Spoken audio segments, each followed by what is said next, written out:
Hello, welcome. If we haven't met, my name is Angie, and I'm really excited that you decided to get the 2024 email planning bundle.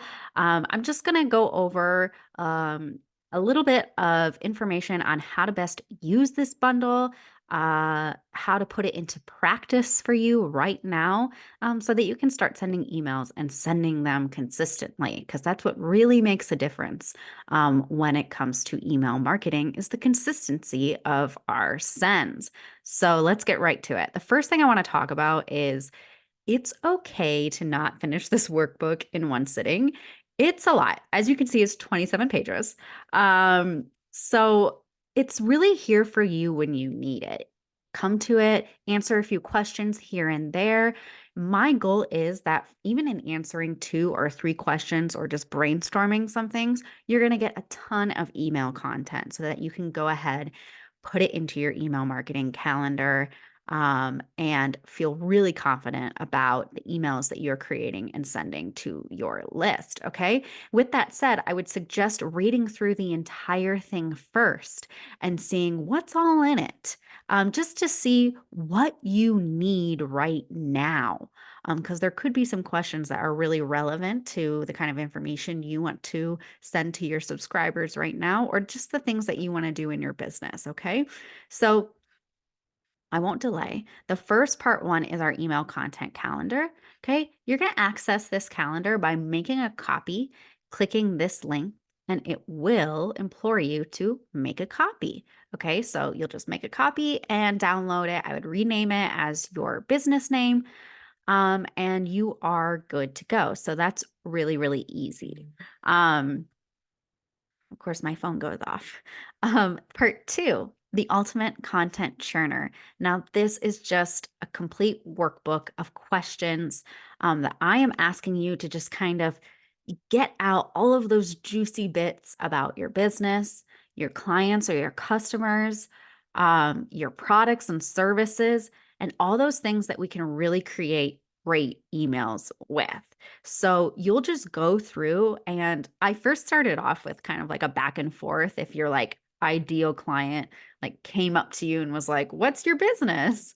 So really when we are so this is a good moment to kind of get into the habit of writing emails um to one person, really. Writing your emails, thinking about one person, acting like you're talking to that person, and it's a one-to-one conversation. Okay, that's really going to resonate with your subscribers when they feel like you're just talking to them. So using the word you and I really, really works with email marketing. So start practicing that when you are answering these questions. Okay, let's scroll down. Honestly, in the middle of this, I just realized that my business name is spelled wrong in this. How wonderful. So I'm gonna have to change this. We're all just doing the best that we can, aren't we? So the first section is about like your business, trying to get through like your mission, your values, the things that you're passionate about. Those are all emails that we can send to our list. Then we're getting to talk about your clients.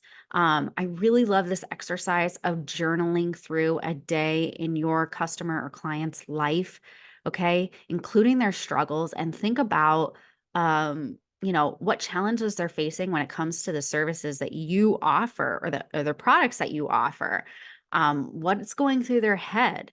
Like for me, if I was journaling out maybe you'd be wake up in the day and you have a laundry list of things that you need to do. And the last thing that you really want to do is your marketing. The last thing you want to do is have to show up on social media to sell your stuff. Or the last thing you want to do is like have to write a marketing email. Really, you just want to be helping your clients. Maybe you just love being on client calls, or you love facilitating your programs, or whatever it is.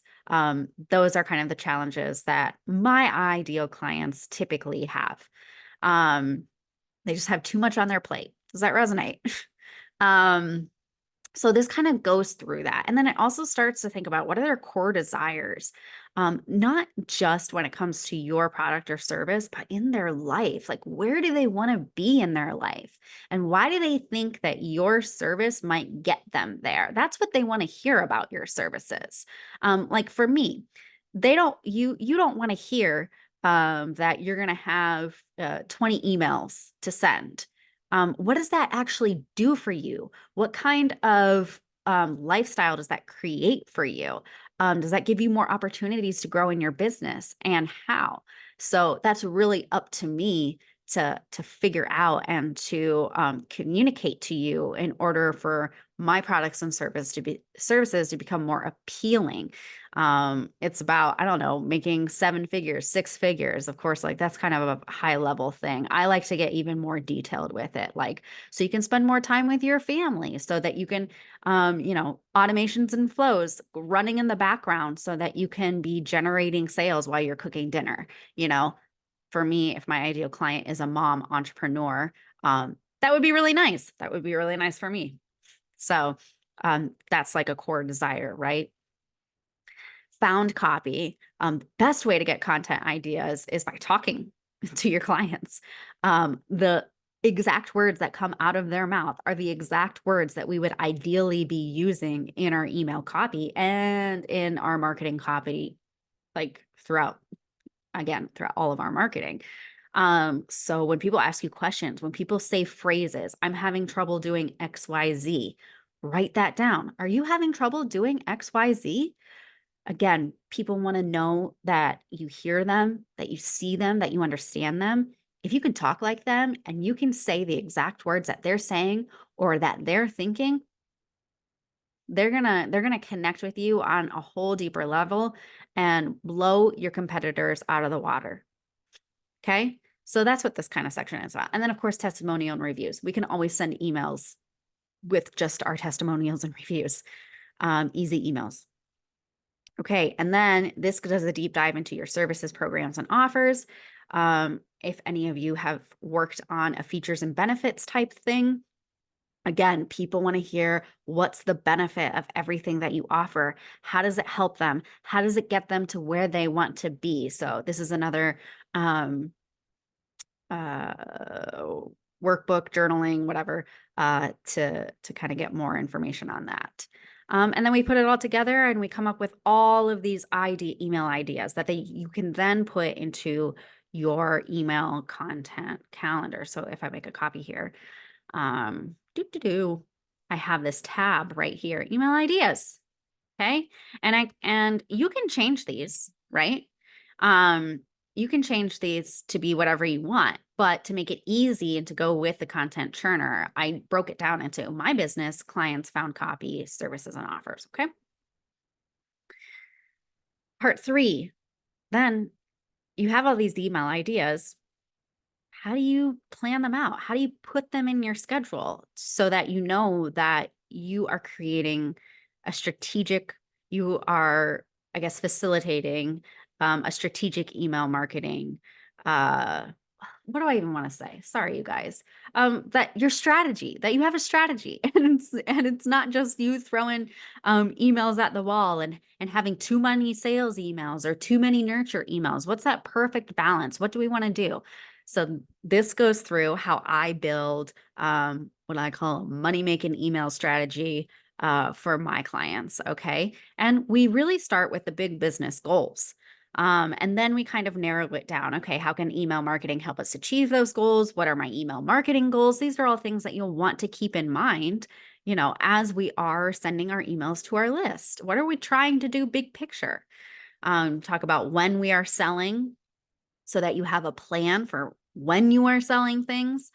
And then we can send nurture emails around your sales emails to make sure that we're not just always asking for money, that we are giving as much or more so than we are asking for taking, I guess. I can't talk today. This was, I guess, a bad day for me to do this video, but you know what?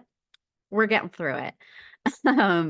And then, of course, like my golden rules for how to build a strategy. Okay. And that's it.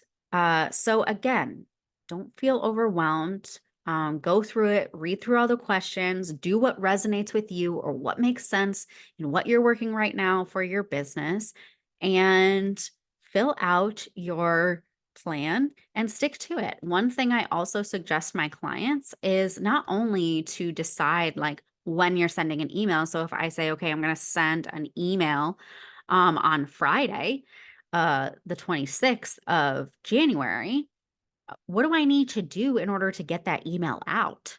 You know, that means for me, my first draft needs to be on the Friday before or something like that. Of course, I suggest batch creating your emails. You'll hear me talk about that if you follow me on Instagram. Uh, really creating your emails in advance so that you have enough time to send them out and we're not sending last minute emails. Because I know that happens a lot with my clients. No judgment, I do it too. Um, I really try not to, but it just happens sometimes, right? But I think the more that we can plan and the more that we can be like, okay, like first draft here, final draft, scheduling, and really get into a habit of when am I creating my emails? When am I sending them? Because the more that we can make that a habit, the more we can stay consistent with it. And the idea is the more sales we will see from that consistency. So thank you so much for following me along, and I'll see you in the inbox or I will see you on Instagram, either one.